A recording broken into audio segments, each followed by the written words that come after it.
You are about to receive messages that may be harmful to your mental state. Your sense of reality will be questioned. Your view on things will be altered. You are now part of the meta. The meta controls everything. The meta determines what will and will not happen. You are watching the Meta Show.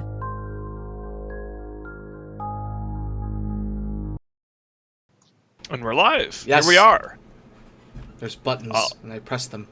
There are buttons. The buttons were pressed, and we have a hell of a show here today, guys. We have Sister Bliss, the alliance leader for the initiative, who have been making quite a lot of headlines and are being heralded after their amazing plan and follow-through of the slaughter of 2 Hard Knocks Keepstars in the Rage wormhole. And we also have Aerith, CSM member and top financial sociopath of Goonswarm Federation.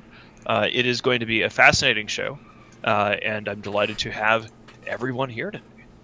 Oh, yeah, you're not the only one.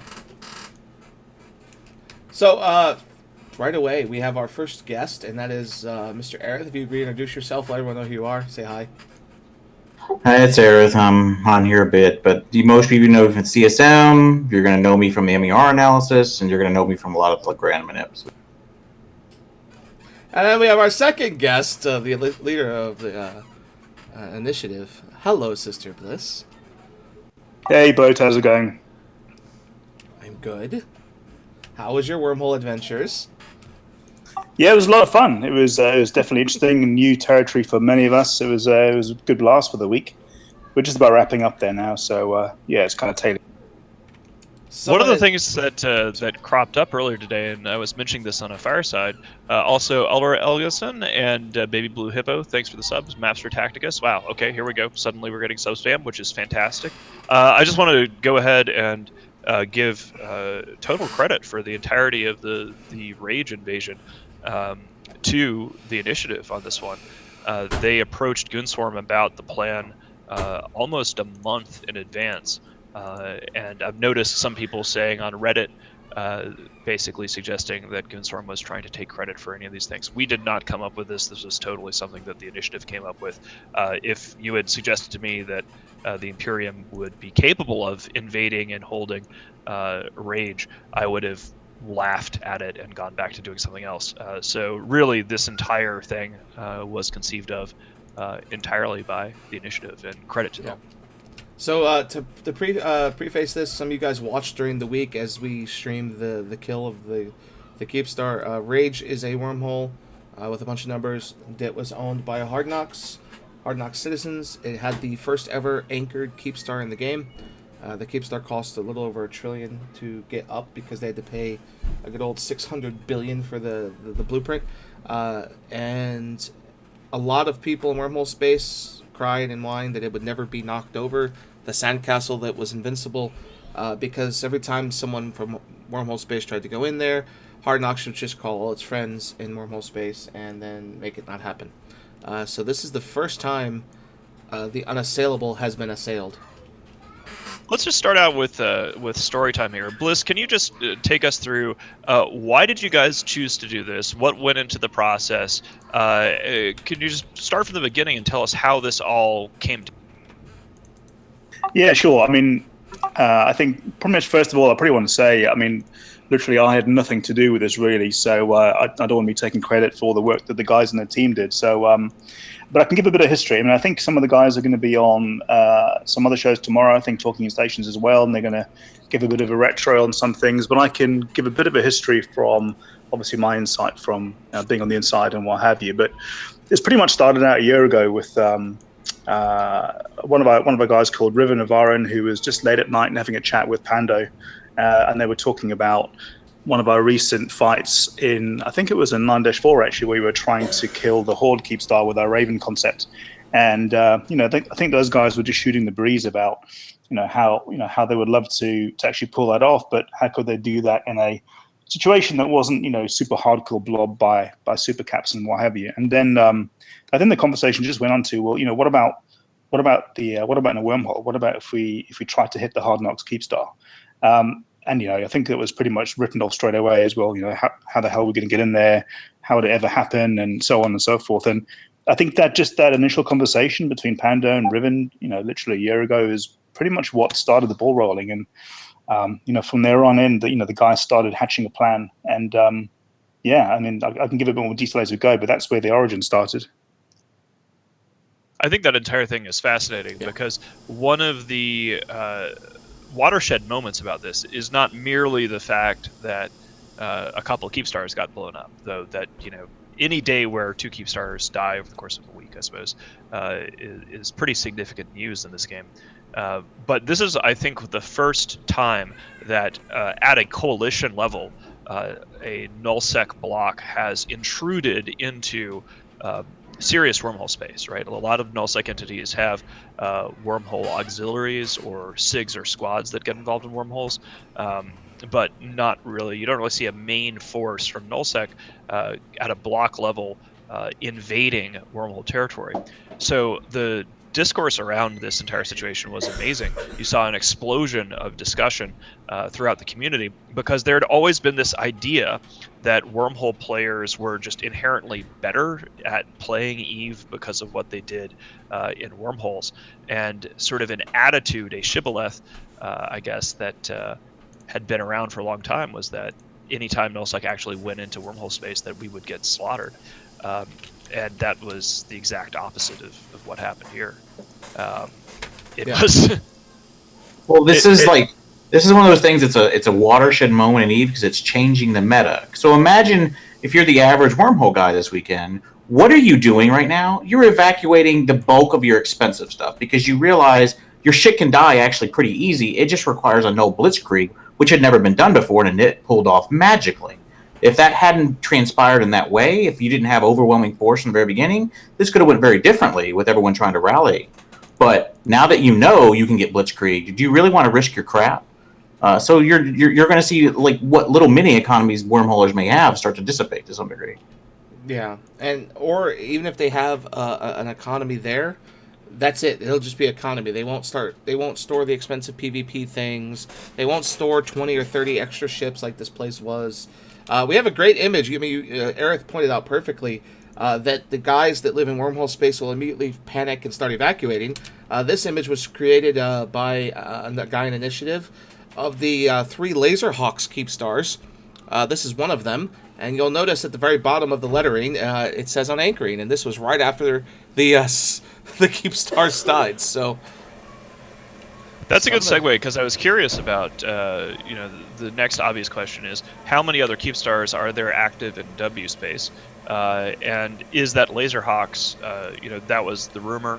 Certainly you can set Keepstars to unanchor and then you can turn that off. But I am going to be really curious, do we have any idea if Laserhawks is actually intending to evacuate their shit, or are they trolling? As far as I'm aware, it might be trolling, because we saw that first time and then we haven't seen it since. And I asked a couple of people, and they haven't able to confirm or deny it. So it's possible they were just trolling because they saw Nit roll in with like 400 dudes. But it's got to be a scary thought, right? Like, these wormholers thought these Keepstars would never even be touched. And then this week happens. And even we had Capri Sun Craft Foods, who's one of the leaders, I would say leaders of Hard Knocks. He could not make the show today, nor could any Hard Knocks people. But we got a couple of quotes out of him. One was during the live stream, and he said that they had heard rumors of a Nit doing something crazy. They had also noticed over the last year that their wormholes would suddenly lose mass unexpectedly, and they didn't know where that mass had come from. They thought it was a CCP glitch, or maybe just someone passed through or something. But they had no idea the amount of effort and labor that was going in until all of a sudden, surprise, Nit fleet. Do we have it? This is a really good question, and it's something I was asked earlier. I saw at least a couple of screenshots of some of the drops. Do we have any idea, from like an official perspective, what does Initiative think the value from the drops were from these two? I mean, we can't. I mean, to be honest, we don't really know how much dropped in total. It was a bit of a feeding frenzy, although actually, big thanks to all the allies for stepping back and letting our guys loot first, because we were pretty much collecting as much loot as we could for the team that did all the logistics for fronting up this op, and they they invested about 600 billion into this this objective. So we were trying to get as much back for them. I think as of pretty much yesterday, before the second keep went down, we'd collected about 300 billion. Oh, wow. And that had been turned into our Logi team. I think the view from them is that they should just about break even at the end of the op with everything that's been given in and stuff that's going to be stripped and taken back out again. So I think they weren't super worried about the ISK, but I think they're grateful we've been able to give them the ISK back. But who knows what others may have been able to take away. There's been some crazy screenshots of stuff that people suggested they got away with. I think some guy showed, I don't know, a couple of hundred excavators, which I think was a bit of a fake. But to be honest with you, I don't think we'll ever know unless CCP releases something. Yeah. Do you? Another question that was related to this was there any personal connection or animus between the initiative and Hard Knocks? Was this purely just a sort of a technical challenge to see whether it'd be possible? Was there any motive behind, other than because we can? I don't think there's any motive at all, actually. I think if you dig down, you can probably find somewhere was wronged by someone. But at a macro level, there was no big beef between us and Hard Knocks. It literally was coming from those original conversations. And how do we kill a keep star with this fleet, and how can we make it possible? And that was set up as the challenge. There was nothing anti-Hard Knocks, nothing that we were out to get them. I'm sure there's some stuff there under the hood. If you really wanted to make a narrative, you could draw on some of the parallels and those things. But to be honest with you, it was really just the challenge of it all. Given that, is there any intention? You obviously don't have to say something, but now the question here is, Laserhawks 3 keeps. Is this going to become a thing that we just start doing when there's peace in Null-sec? We just go to wormhole space and start blowing up keep stars. And is that the kind of thing that is actually? I guess I have two questions here, and I'm going to aim this at Aerith here for a second, which is, does this disrupt the galactic economy in terms of T3 outputs or things like that if these major wormhole capitals are getting paved over by Null-sec? And could we expect to see more chaos if the Laserhawks keep stars get hit? For sure. If you're average industrialist doing T3 stuff, whatever, you're going to do as much of that as possible in high-sec. You probably already should have been, but now you definitely would have to. So you're going to see more of their economy shifted out of wormholes into high-sec or low-sec. So that's not great for them. It's not great for their tax revenue and that sort of thing. Not that you get a lot in wormhole anyway, but now it's more... They need to go back to their roots, what they really were, as small groups dispersed rather than large sandcastles that Null might be interested in coming over and kicking over. Because all that really kept them safe before was, one, Null had the sense that, this is this weird wonderland. It doesn't really impact us. So do we really care, right?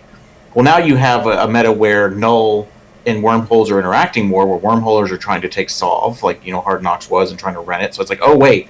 Now you're in our world, but you have a foot back in the other world. So now you're more of a strategic necessity to take out someday. And I think Init just did this, for their own reasons. But from a strategic perspective and a meta perspective, once they cross that line, you kind of have to step in. And now that Null realizes this can be done and can use Init as the blueprint for other groups to do it maybe, well, now what? Now, if you're wormholers, do you really want to build any sandcastles that are that big?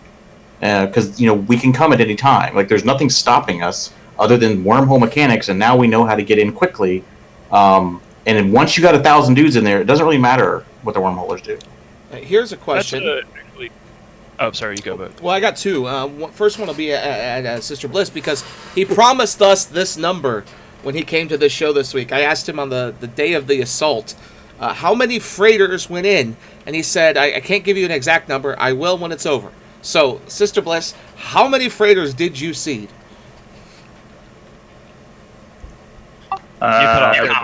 We just lost you at the end there, Bo. Do you want to repeat it? How many freighters? How many freighters did you seed this thing?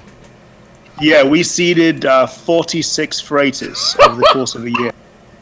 Oh, holy shit. To give you an idea... That actually answers the question I was going to ask, which is, somebody said in chat, was this something that actually was being planned for a year? Yeah. When did the real process of seeding begin? Is it actually an entire year ago? Was that just a random thing?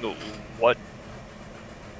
Yes, I mean, so the initial conversation was, I think, last December, and I think Riven, who's the guy who got everything rolling, he got the first 4 freighters in February, kind of late February, I think, actually. And then pretty much I think it took another month before he got the next 4 in, and then things gradually started speeding up. He got more people involved, and they eventually got to 46. I mean, I'm writing up a bit of a post on behalf of those guys to just hopefully reveal some of the challenges that they went through, because I think their story is probably the most incredible one of all, and all the credit goes to them really, and to Pando for collectively arranging it and putting this all together. So, yeah, 46 raiders over the course of a year, pretty much. And I think the story of how they got all those freighters in there and how they did all the logistics is for me probably more interesting than actually the death of the Keepstars. But yeah.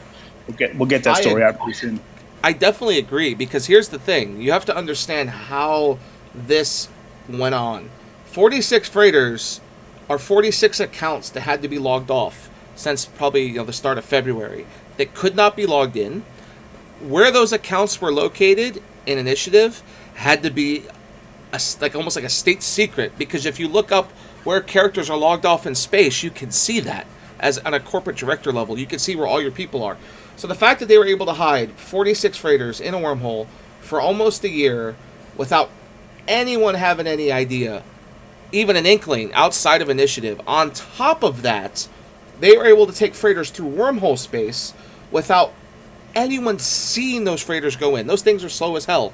To get them into that wormhole, get them logged off safe, and not even be reported is a feat of... I don't think it's ever happened in EVE. Just the scale of the logistic requirement to get that done is unreal. And what was in the freighters to begin with? Like, if they're seeding freighters there a year in advance, are they stocking ships in them? Or are they getting in there with just random supply? You're like, okay, you're going to get 4 freighters into raid. What's in the first one that sits there for a year? So I mean, they all pretty much had a spread of stuff that the guys dreamt up as what they thought they needed, which was pretty much. I think the numbers are something on the lines of 750 Ravens total, including fits, about another 800 support ships, including fits, structures, so POSs, POS fuel, Citadels. I think there's about 16 to 20 Raytaros, a Fortizar, fuel, ammo, all that stuff, boosters, the works. Because pretty much what the guys did when we went in was we went in with a Stuka fleet, and then once we'd knocked out a tower, we started bringing in the logging in and bringing in the freighters, and assembling Ravens and handing them out to the rest of the fleet. So everything we took in, we assumed that we would only get one shot to get in there, and after that we might lose hull control, and we might have to fight things out. So we weren't making any assumptions on having an easy way in to bring in reinforcements and so on and so forth. So it was pretty much designed to get everything we thought we needed in from the beginning, and that's what the guys worked out. Well, I don't know if they worked out that that was all they needed, or they kind of got to the point where they thought, this is probably enough and we can't take any more. But I think that number is pretty incredible. Did you ever expect Hard Knocks to roll over so easy and just say, you know what? After the first fight, we lost hull control. We're never getting back in there. Fuck it, we give up. I think within the guys who put this together, there's a handful of them who've spent a lot of time in wormhole space, and for the rest of us, including the main FCs, we spent a bit of time in wormhole space, but I wouldn't say we were really that familiar with sort of wormhole tactics and style of play. So, we kind of, honestly speaking, we thought that there would be a lot of toing and froing, and people getting potted out and struggling to get back in again, and lots of skirmish stuff going on. So we expect a lot of back and forth. It was a bit of a learning experience for us to see how polarizing it was in terms of if you got control, you lose control. It was kind of black and white, and there was a couple of tussles on day 2, but yeah, I mean there definitely were some sketchy points in time. I know there's been a lot of opinion put on Reddit and so on and other channels, but there were definitely some occasions when we could quite easily have lost control, and it could have gone completely the other way. But yeah, for us it was a big learning experience for sure. Yeah, I was surprised by how few people actually turned up to fight on Hard Knocks' side, right? Like they, we talked about this on the last meta show before everything really went down, and there was a tremendous amount of speculation as to what was going on. Like from a null-sec perspective, we have no real idea how any of this shit works, whether this was even possible. So a couple of the comments that I saw here in chat were talking about, like, did initiative end up over-preparing? Well, it is entirely possible that it wasn't necessary to bring 40 plus freighters worth of stuff in there to take out 80 dudes. But at the time, we had no idea whether there was going to end up being full-blown fleet battles happening. From Hard Knocks as allies or vassals or something. And to be clear, think about the distinction here. That's how Null rolls, like in Null Wars. So this makes total sense from our perspective, is that's the scale we're working at. So yeah, Init went in there and stomped their faces in, but I don't think Init had any way of knowing they were going to stomp their faces in right out of the gate. But they prepared so well, they won the battle before it started.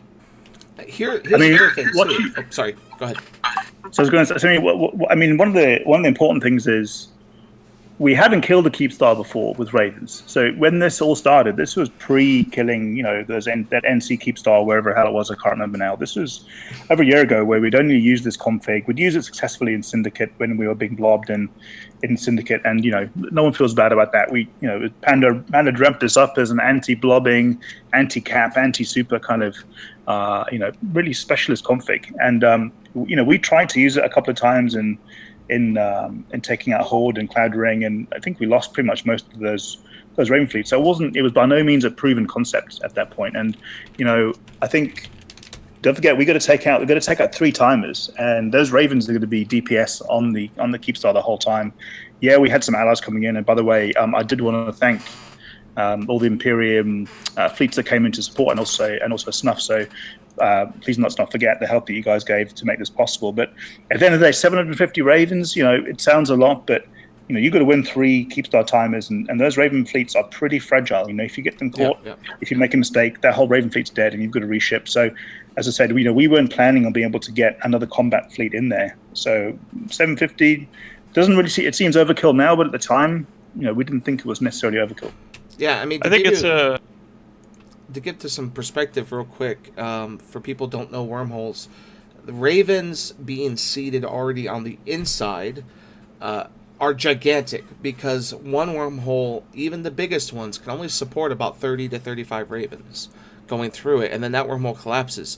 So you can't even get a full fleet through, and I think it was taking a good hour or two to get a wormhole rolled favorably into the Fountain or Delve that could then be used by people to get new stuff in for just the Imperium. So you can't imagine having to get 750 new Ravens in there. That would have been a monumental task. One of the things I want to get in here is Burning Beard 80 is bringing up something that I've seen on a few posts regarding this, which is the idea that there's some sort of evil culture of null-sec blobbers which have come into wormhole space and are now going to bring tie-dye to wormhole space, etc. One of the things to keep in mind about this Hard Knock stuff, though this wasn't really directly related to that, this was a sort of a technical curiosity for us, but Hard Knocks had actually gotten to the point of owning and renting out space in null-sec, and thus providing a haven for Pandemic Horde in the drone regions, to the point that in GSA, I believe, was partially sent over there to interdict them. They kind of, as it were, Hard Knocks dipped their pen in Company ink and then got null-sec all over themselves. Even more so than that is that Goblins spent a good week from the moment this was this thing happened, hyping up that they were going to show up for the final timer with this big interceptor fleet of 250 guys. They were going to get into the wormhole, they were going to get ships from Hard Knocks, and they were going to defend it. That fleet made it about 10 jumps, and fuck it, and turned around. So, as much as... Sorry. So, I mean, what happened with them, actually, that was day 2, and the sort of run-up to that was Laserhawks had actually managed to succeed in getting a rage roll direct into into Rage, and they brought in about 200 or so guys and Serbs and Mooners. You know, we weren't quick enough to close that hole down or even stop them. So they got in, and then later on that afternoon and evening, they actually gained control of the system for a short period of time. And at that time, there were 2 other fleets on the way up the chain to get into Rage through the hole that they were controlling. There was another Hard Knocks, Laserhawks, and their allied fleet in Mooners and Serbs, and there was also a 300 Horde making their way down that chain. So that was what precipitated a bit of a scuffle, a really kind of urgent scuffle to get that hole under control and to close that wormhole before those 2 fleets came in. So we, fortuitously for us, we managed to succeed on that and actually get a rolling carry through that hole and close it before those 2 fleets came within sort of 3 or 4 jumps. But it was really touch and go. They could have quite easily got in. Yeah. Another thing to notice, a lot of people in chat today and last week and during the live stream all said, well, what happens if this becomes a thing where our 0-0 guys just day trip into wormholes and murder alliances for a week? The scale of this makes it hard. Like Sisyphus pointed out, controlling the wormhole for a week straight, it's like camping a station pre-bubble immunities. Right, you like during the old Bob thing, you'd have to camp that wormhole for a week, but it's not just one wormhole. They roll, they move, so you have to reposition constantly. It's not like you could just sit there for hours and hours and hours with nothing to do and wait for a broadcast. You never know when a wormhole is going to pop in, and here comes 200 guys. That sounds more engaging from like a gameplay perspective, rather than just camping one system and a gate that's not going to move anything. But I just don't to do stuff. To the point though, I just don't see 0-0 people making this a habit. I mean, these 2 Keepstars are unique because Hard Knocks and how old they were. I mean, it's the first one ever dropped in the game. It was expensive. Hard Knocks said it was unassailable. So these are things that bring up that point. I don't think you're going to see some random C5 person getting evicted by 0-0 people anytime soon. There is a deep, hilarious irony, or actually it's not irony, it's just hypocrisy at this point, as Anominate points out, that wormholers have been farming Null-sec people for content for absolute years, ever since the beginning. So whining about how Null-sec is coming and farming wormholes for content is very ironic. Shoes on the other foot.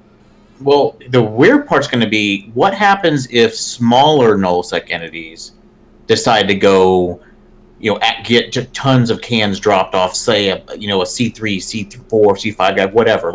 Maybe not the top of the top, but the 10 or 20 man corps that can't really fight off even a small Null-sec alliance, and Null-sec just rolls in there and just loot pinatas everybody periodically. That would be very scary if I was a wormholer. Especially if the mechanics of how this is done were communicated. I mean, if the guys in the initiative are planning on writing up a full after-action report talking about the mechanics that they used and how they did it, that becomes a education sort of skeleton plan for any entity to do the same. So you could have, let's take an entity like Darkness. You might see a new era of Null-sec actually intentionally farming wormholes because it provides content in a time of peacetime. Maybe you're not going to go after a Keepstar kill, but a smaller alliance, like something like Darkness or something, could run around and just start destroying sort of the mid-tier holes using the same techniques. I think they might be able to pull it off without even any seeding techniques. Just, hey, we got a great hole. Let's send in our Vanguard force of 40 or 50 or 100 guys, depending on the ship size, and try to hold holes for half a day and get all our guys in, and there's nothing anyone can do about it. Like, if you gave in a couple hundred guys in against a small entity, it's unlikely the wormhole groups are going to come to that entity's rescue or even maybe know about it or have the good bat phones. So they're just going to get crushed, and then what?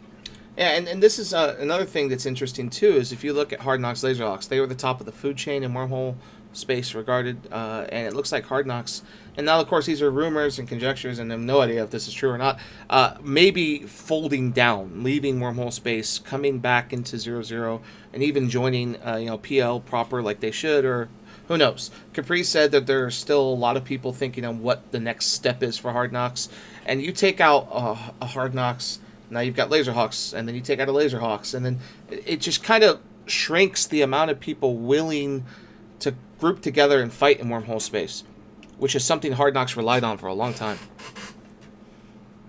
I was kind of surprised by, I did expect to see more intervention from Hard Knocks' allies, including in Null-sec, right? Like there was this whole idea that Hard Knocks and PL had a relationship. Hard Knocks has been involved by providing drone rental space for entities affiliated with PanFam. I sort of would have expected more, but maybe they just gave up and decided that it was going to be a hopeless fight. I've got a question for Sister Bliss, which is, if you let's just say hypothetically that we as a coalition decided to go after the Laserhawks Keep Stars next, or just any random place in wormhole space that had a Keep Star. What you know now, given the way that things went down, do you believe that the level of preparation was really required? Is there a way to do this without 46 freighters seeded over the course of a year? Yeah, that's a good question, actually. I think, I think when we look back at this, I'm sure there's going to be a ton of people who are going to come out with different suggestions on how we could have been more efficient, or maybe we didn't need to do it exactly the way we did it, and maybe that's a learning experience for us. And I'm sure there'll be lots of good discussion. I mean, like I said, I didn't think it was overkill. I think if we just take a step back, if those two fleets that I mentioned before had got in, that's another 500 dudes, that's 700 dudes, and at that time. At the time, the only people in the hole were pretty much in it and Snuff, and I think Asher had a fleet in there, or half of the fleet. The main Imperium guys came somewhat later. So, if all those people had raid rolled in and got through that chain, it would have been game over. So, or we would certainly have needed to use those extra ships. So, I don't think it was over prep. I think if anybody ever wanted to do this again, maybe there's an easy way to do it. Maybe we didn't need to seed all that stuff from the beginning. Who knows? I think, as I said, for us, it was a big learning experience. Maybe there's an easy way to do it. I don't know.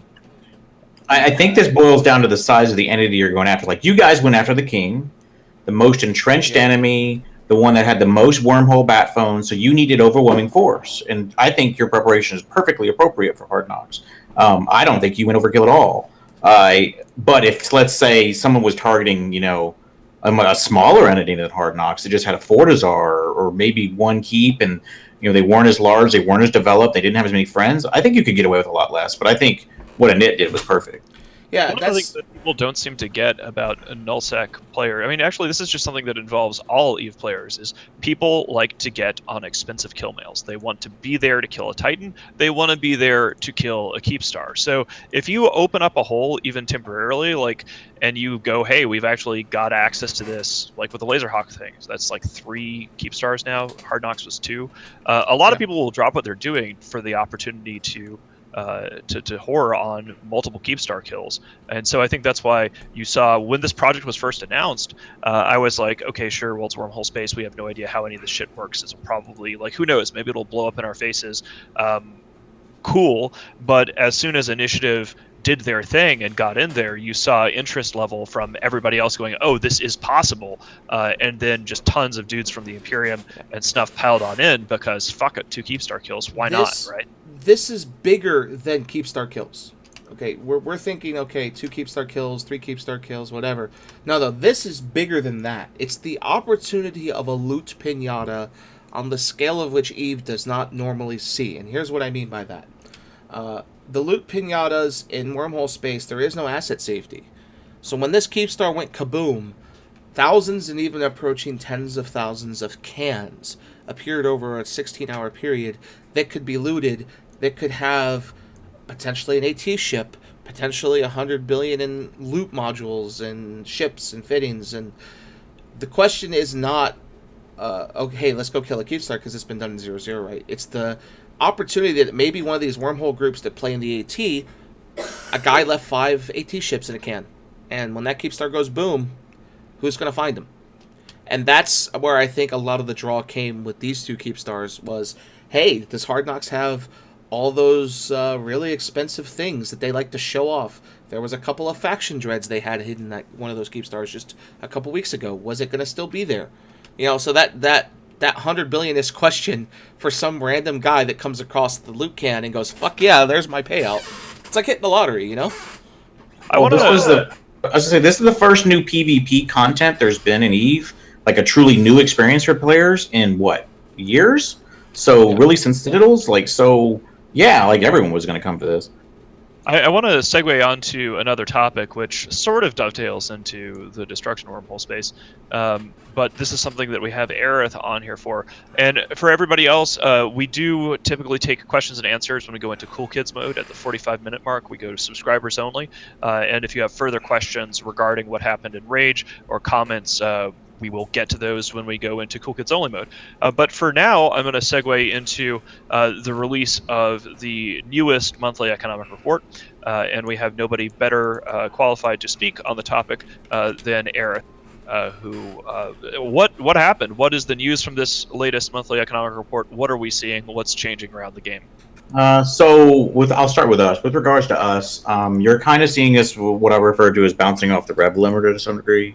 Our economy did reach a new kind of plateau. Like we keep doing this stair-stepping plateau thing with our economy. As we solve one bottleneck, we run into another, and we're bottlenecked right now. So our economies just kind of gyrate around this same level. Now, when you say bottleneck, for people that are not economically aware, what exactly do you mean when you see us hitting a bottleneck? How is that reflected in layman's terms?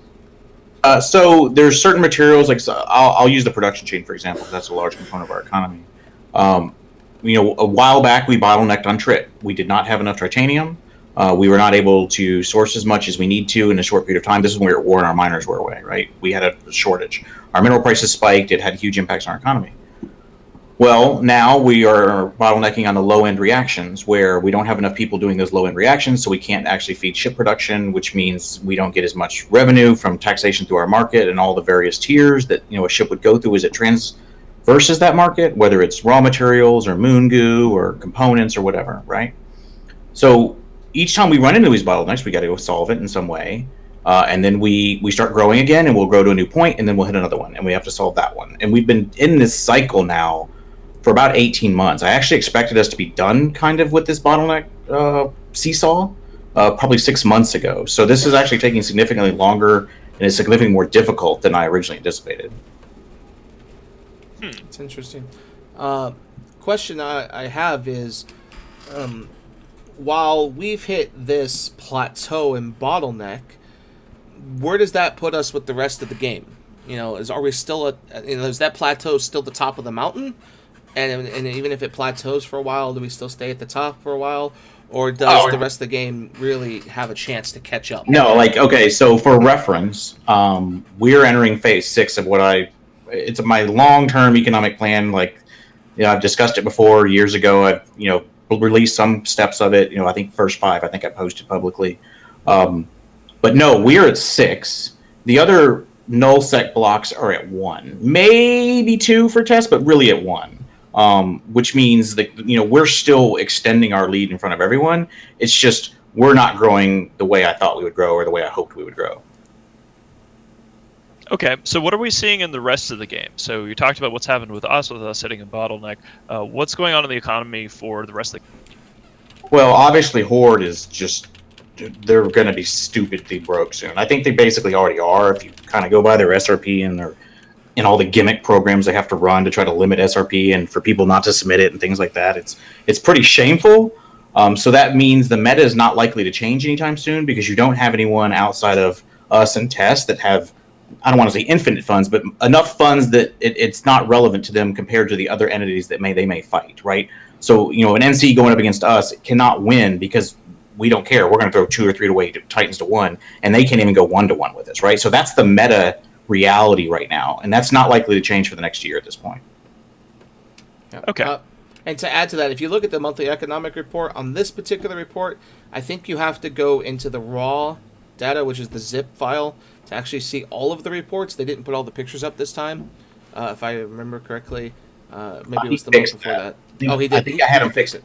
Okay, yeah, because some of them were missing, and so you had to download the zip. But for those that don't know, Horde's been under an interdiction group. Mittens mentioned this very minorly a minute ago, NGSA.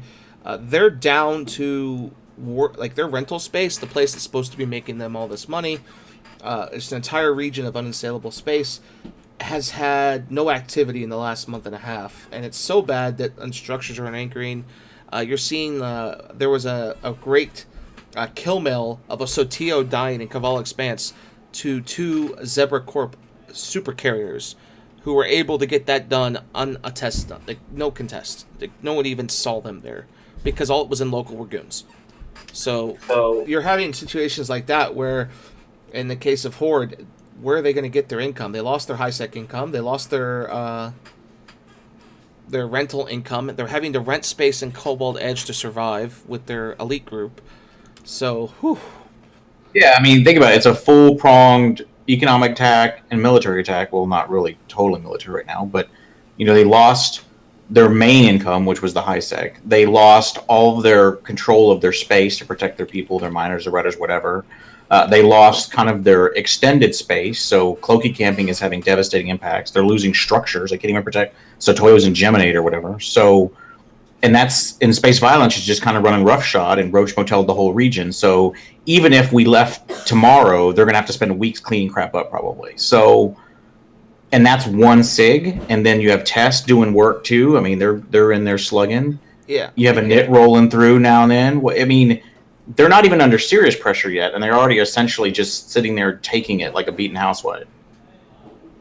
One of the things that's been curious about, I think one of the tying the Horde discussion back to what happened with Hard Knocks, one of the reasons why I think the Hard Knocks event was so big was not merely the novelty, but as far as Null-sec deployments goes, it's been kind of a quiet period, right? Like there's really not been any big clashes for a while since the HTAC 5 Keepstar kill. Well, there has been, but not on our radar. So there hasn't been like Supers and Titans involved, but as of today, and this is coming to me from a couple of people I asked, Try's moving to low-sec. They've been evicted now by Skill U. They've been kicked out of, I think, Innsmother, and will be moving to low-sec, and Skill U will be moving into Innsmother. And Fraternity has been having a bunch of almost 2K people fights with, what do you want to call it? With just subcaps and like Fortizars and stuff like that. So there's been these big fights, but there's not been ships involved or money involved that would require everyone to go, oh shit, there goes 200 billion, or oh shit, there goes 500 billion. And there's always the Black Legion joke, as Corins points out in chat, that sure enough, Black Legion did deploy to Stockton, has responsible for ruining the Imperium. We're already dead and we just don't know it yet, or something or other goes here. That's been kind of a disappointing thing. I was actually I even moved the Alliance vulnerability timer for Goon Swarm in prep for doing, a little defensive content. So you would say it's like a wet fart? Like it just never appeared? I didn't see BL at all. I've been away from EVE except for on Wednesdays, and it's just been dead. But back to the monthly economic report, and there's a lot of like little things that are interesting to notice. And maybe Aerith can answer this, is why is it on some of these production or trade values, I think it's trade values, is Delve negative a trillion-esque? What does that mean for someone who doesn't understand the way this graph is? It generally, so I think we talked about this previously, where there's a fogging effect in some of that data where the ships that transit our goods make it appear that we're not an export economy, and we pretty much have been for quite some time now. We still have to import things like mechs and some of the goo, obviously, but the vast bulk of our importing now is just people, sourcing cheap stuff in Vegeta and importing. It's not the big stuff you actually make. Like, we make a huge amount of crap in Delve, obviously, as you can see from the report, but we're having trouble transitioning to that export economy where it actually shows up and gets past that fogging effect, right? Okay. Where if we can get a couple more bottlenecks off, I think we're there. But this has been slow going, and you're actually seeing, for the first time, I don't know, in several years, like multiple people in finance active at the same time, working on things that impact the economy. So that's pretty good. We're going to be going into cool kids only mode here. So if you have questions, this is what we do for our subscribers of our show. Yeah. To go back real quick, since now we're going to be bouncing between both topics for people that do have questions, there was a little bit of a freedom frenzy that went on. A Hard Knocks citizens-owned Fortizar was obliterated by wormhole groups, Null-sec operations, and outlaws. These are some of these groups that have basically day trip out of wormholes to go like kill supers and oracles, stuff like that. Outlaws especially. And they killed a Fortizar that otherwise probably would have never been killed, as far as I could tell. So that's an interesting thing to see happen. Just one, I'm not sure how true it is, mate, but on top of that, I'm led to believe by some of the Outlaws dudes that they have reinforced 40 crab holes of hard knocks. That I think that Fortazar was the first one to die. So I don't know how true that is, but we're going to keep an eye on the kill boards and see if that turns out to be true. I think Outlaws, if I remember correctly, and Wormholers, please, if you can correct me if I'm wrong. I think it's number for 41 months, by the way. Is that Outlaws were originally the guys that Hard Knocks killed that first Wormhole Keepstar with, correct? They were part of, I can't remember that damn group's name off the top of my head right now. Inner Hell. Outlaws is the reincarnation of Inner Hell, if I remember correctly. So this is sweet revenge for them, because Hard Knocks came and knocked over their sandcastle just about, I think, a year ago. So this is actually kind of perfect, if that's the case. So that could very well be true, Bliss.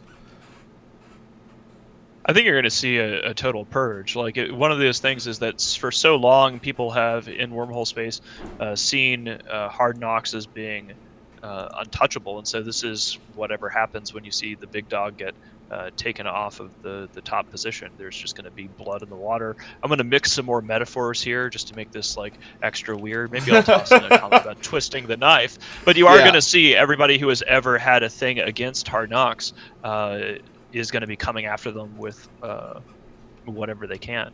Yeah, when you can season. When you could see the king's castle is gone and the king's gone, and now all of his land is available for plundering. That's where I think a lot of it's going to happen. This is essentially what we saw happen in Null after we went in and kicked them North face in, right?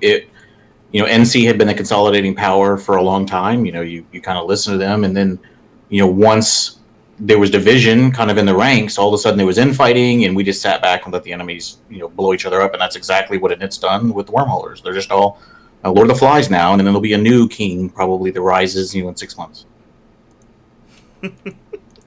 I had a bunch of World War II analogies for like Anit's Blitzkrieg about how the Keepstar's wormhole ended up being the Menagino line because nobody could get in. They thought it was invincible, and then all of a sudden here comes a Blitzkrieg that you don't see coming.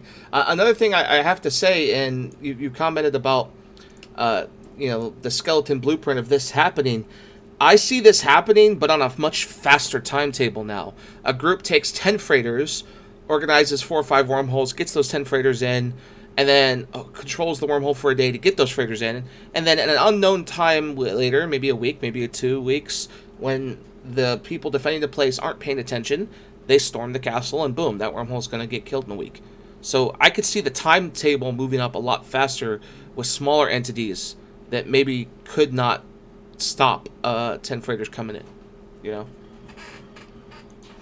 I don't know. I think it's just going to be really curious to see what happens. We should expect Laserhawks to be on guard, but they're the obvious next target. On the other hand, goons are lazy. Initiative might also be bored with it. Like, goons are ultimately kind of lazy, so we're not going to be seeding anything for a year in advance. That would be definitely something that Initiative could come up with and pull. But it wouldn't surprise me if after like a month or so, once everybody's like gotten back to normal and like, okay, nothing crazy is going to happen, that somebody will say, you know what, fuck it, let's just go blow up something in wormhole space and see what happens. I mean, yeah, exactly. I mean, it's possible, right? I mean, who knows where we've got freighters logged out right now in other places. I mean, if somebody wants to pop open the Laserhawk's hole and do all the work, we'll bring 1,000 dudes. Yeah, that's the thing here too, right? Like, that's the thing about we're lazy, but we can provide support. And we had this talk on Wednesday, right? I did a roaming op, and some guys came up with this hilarious idea of the new jump bridges and ACLs, of get like a null-sec pact going on, where you could take all of the ACLs and jump bridges from around Eve and make this gigantic circular jump bridge network that, as long as you're in the group, you could use the wormholes, right? Or use the jump bridges. Kind of like how we did OTEC with the moons, except for with jump bridges. So you could just transverse all of 0-0 quickly. And then they thought it would be funny because for years and years, like someone said in the comments, wormholers have come out of wormhole space to kill supers and ratters and mess with ops. And PL used wormholes to transverse all of Eve to like fuck with interregional fights. So it could be an absolute hilarity if people just use wormhole networks. Like, hey, we found the wormhole to Laserhawk space, except for it's in Declan. Okay, everyone, take the Jump Bridge Network to Declan. We're going in with 2,000 guys. You know, things like that would be hilarious. You know, 0-0 finally getting back at a Null-sec, or the wormhole space. What happens if we do, instead of a burn Jita one year, it's burn wormholes, and we just disperse and just say 50 fleets to random wormholes and just burn them down? Maybe half will succeed, but all of wormholers can't respond to 50 different sieges at the same time. But we could do that. Right. That would be curious, assuming that we could find targets that would actually be worth going after. And I suppose that's the big thing, is like, you know, the level of scale to have content that would be interesting enough for 1,000 people to get together for. It's pretty easy to, you know, you can get a fleet be interested in killing a Fortizar or a few Fortizars, but to really like get past that effort threshold, it might be a Keepstar only thing. But I just don't think that there's many other Keepstars in wormhole space. Like there's 3 Laserhawks ones. Yeah. Does anybody know of any other? Well, it's Keepstars not. It's not just Keepstars. We've seen a Fortizar get killed in wormhole space and it drop 150 billion in loot. 200 billion in loot, right? So that's true. The pinata factor. The pinata factor is what makes it such a big deal. That's a really good point. And so imagine for a second you got a group like, and I'm not going to say they would do this, but Sister Bliss might be able to comment on this. I know Asher said that they had a lot of conversations about this, but a random wormhole group that's got 50 active people goes, hey, 1,000-man good fleet, can you come over and help us evict these guys? You've got the numbers, or we can get you in. We'll provide you with the loot, and just knock the castle over for us. And that could be a thing now, because for a long time, they didn't think, as you saw in the comments during this live streams, of the Keepstars dying. Goons can't do this. 0-0 people can't do this. They don't know wormhole space. How are they going to make this work? And now that everyone knows it does, yeah. Goons might not be able to, but... well, Goons got people in there, right? That's the thing. Well, we did, but Initiative were the ones that actually did everything to make that happen. We just showed up and, you know, smashed things with the chamber. But it almost like, imagine a wormhole group that understands wormhole space, that's been there 4 or 5 years, leading the thousands of citizens into the looting fields. You know, yeah, and it basically spoon-fed content for us. And that's what I mean, is you get these small wormhole groups that know wormhole space and go, hey, help us knock down this sandcastle, you can have all the loot. And that could be a changing of wormhole space, like Eric said, a whole changing of content in the game that's never been there or never thought about. I think that probably there is actually a political change about this. Like, regardless of the idea of people from Null-sec going to mess around in wormhole space for fun, there is something that is actually going to be, I think, quite significant about this going forward. Hard Knocks is really one of the only wormhole groups that actually intervened in Null-sec to the point of holding Sob and trying to basically meddle in the great game. And I think that you're going to see a tremendous fear and a deterrent from wormhole entities thinking it is a wise idea. I mean, I'm not talking about like roaming gangs, like blowing up random rorquals. Nobody really cares about that. But I think that what this shows is that if wormhole space actually does try to intervene in Null-sec in a substantial way, that there now, it's been proven that there can be effective and devastating reprisals. So I think it's going to make a lot of people who might have been thinking about Null-sec a hell of a lot more gun-shy in the future. K-Color points out, half spoon will travel. Exactly. That again, and I have this question for Sister Bliss. Is this a thing that you could see doing in the future, where, you know, a wormhole group contacts in it and goes, hey, you know, we don't like these guys, and we're willing to give you the loot and maybe pay you to come along and knock over their sandcastle? Is that, you know, an it for hire in wormhole space? I mean, you can never rule it out. I mean, I think, you know, I mean, ideally, you'd like to have a bit of a challenge in there. Who knows, right? If it's friends of ours or if it's against someone who we don't like, yeah, then maybe. You cannot rule it out. Nice. I mean, we're almost out of time here, and I'm just trying to think of questions because not a lot of people are asking questions. I don't know. This entire situation is just curious all the way around. We're going into the holiday season, so there tends to be a flare-up around Christmas for conflicts. But, you know, with this big thing having happened, I don't really see too much on the horizon. You know, Eve has been relatively quiet. So Well, here's what I'd like to see, and here's what I can't wait for, is the Hard Knocks logs.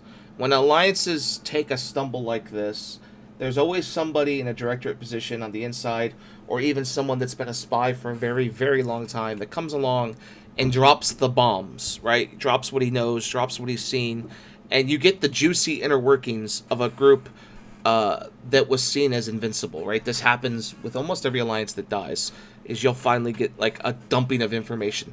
I'm waiting for that. We've had rumors of that from a guy named HK Leaks, where he's provided all these like juicy readables, but with no evidence to back it up yet. And so if the evidence does appear, it's like, holy shit, because he claims to be a deep old school director. So it'd be interesting to see what happens there.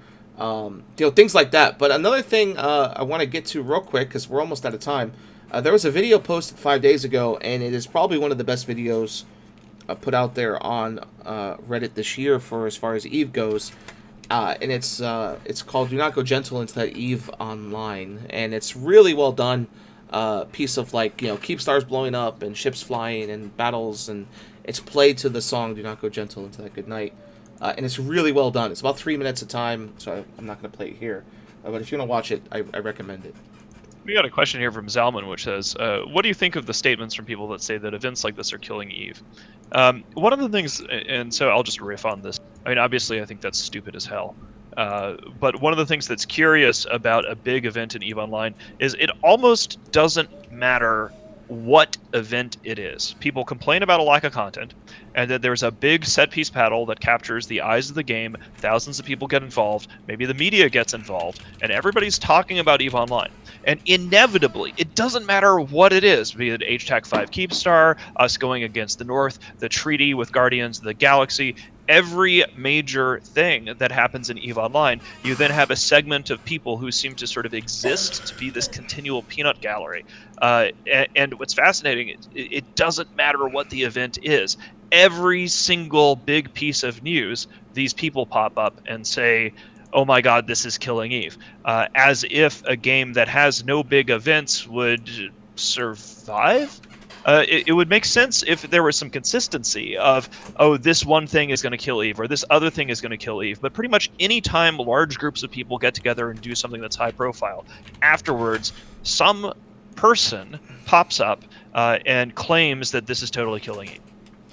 Real quick, we're almost out of time, but someone just dropped a bomb in my lap that I forgot to mention, and this is huge because Aerith can comment on this as a boost to Delve's income.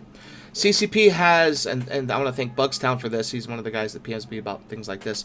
He says CCP has finally changed the respawn nerf for anomalies. That's they take longer to respawn, but that's not the biggest change in terms of our space, because apparently they fixed the spawning of the Delve faction Titans and Dreads. These things did not ever spawn in Delve. For the longest time, they spawned in like Aquarius and other places where you wouldn't want to go shoot them in case you got hot dropped. But now they're in Delve, and these things generate some money. Was this something CCP had finally fixed? Was it an accidental fix? Like, what happened here? I'm not sure. I don't think anything I know on that would be NDA, and I'm trying to think if I know that specifically, but it's just a danger. I don't know where I'm at on it. So. Okay, that's fine. It's just we started seeing these Titans and faction Dreads appear and Delve, and no one has seen them ever. So it was just something like, oh wait, maybe CCP finally fixed the thing. That's awesome. Because lots of I just hope they didn't fix the true sec. I just have a totally random question just before we're about to end with 1 minute left, which. One of the biggest features that we've seen from CCP in the last, expansion is all this abyssal dead space slap fight.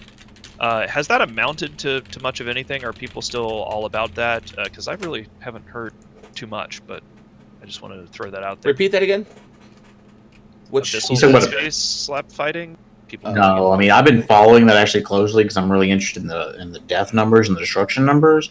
And it died like right away. There's not like one whole time zone. There's no one to fight really, like U.S. time zone and Euro, and everyone's like gone to these really specific like I'm gonna deadlock you or win setups, and it's just it's not really rock paper scissors. It's more like there's two rocks and then everyone else gets screwed.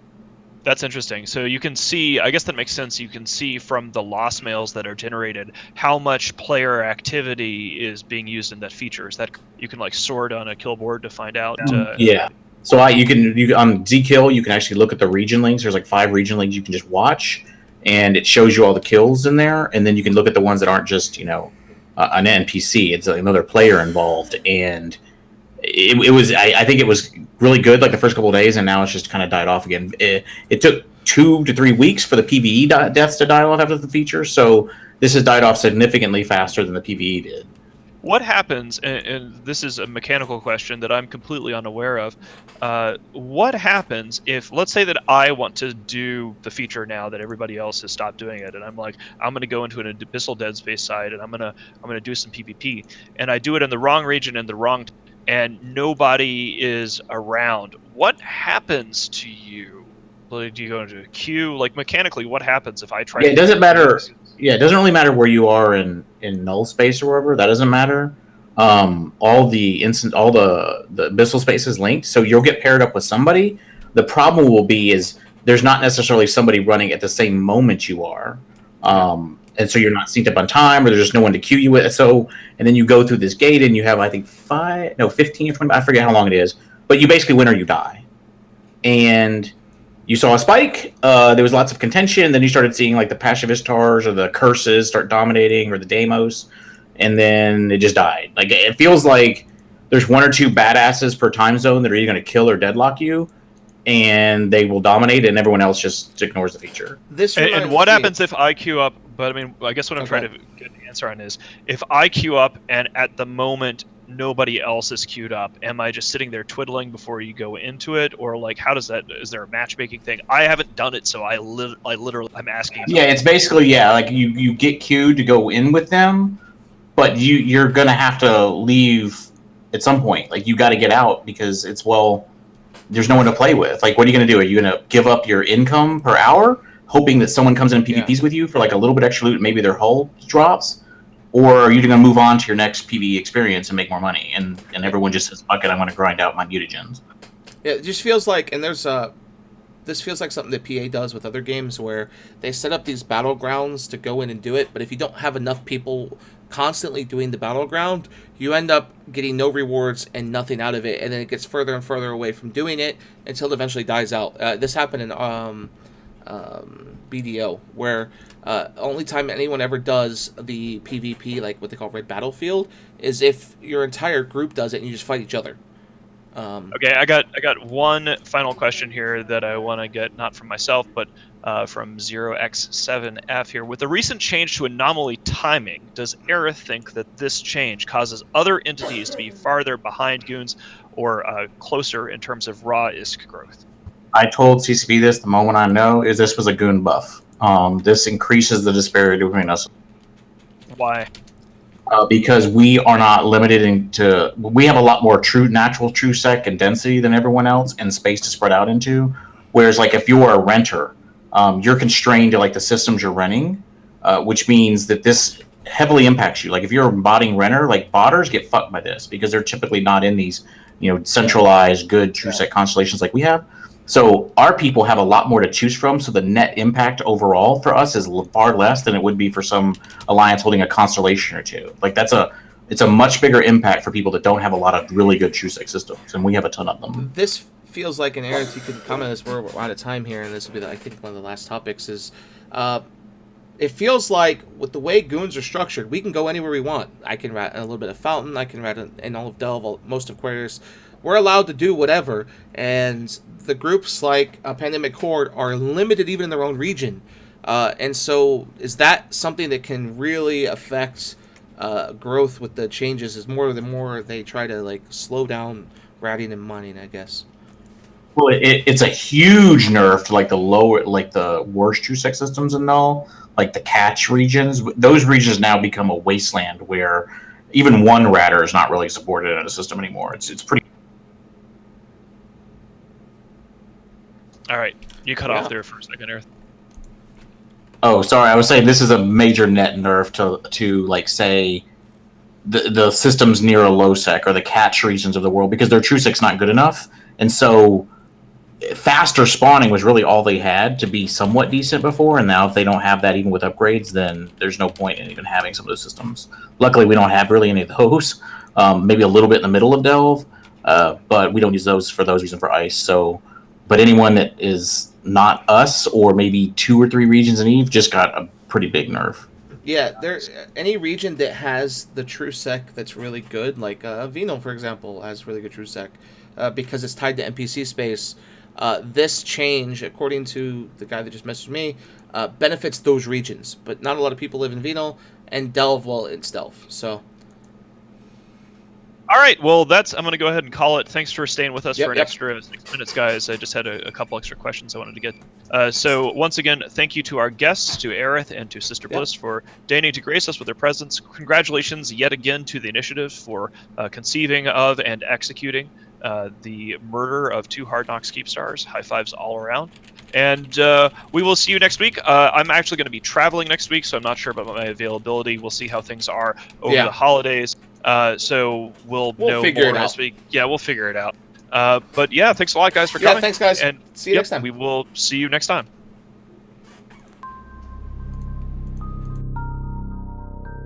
You are about to receive messages that may be harmful to your mental state. Your sense of reality will be questioned. Your view on things will be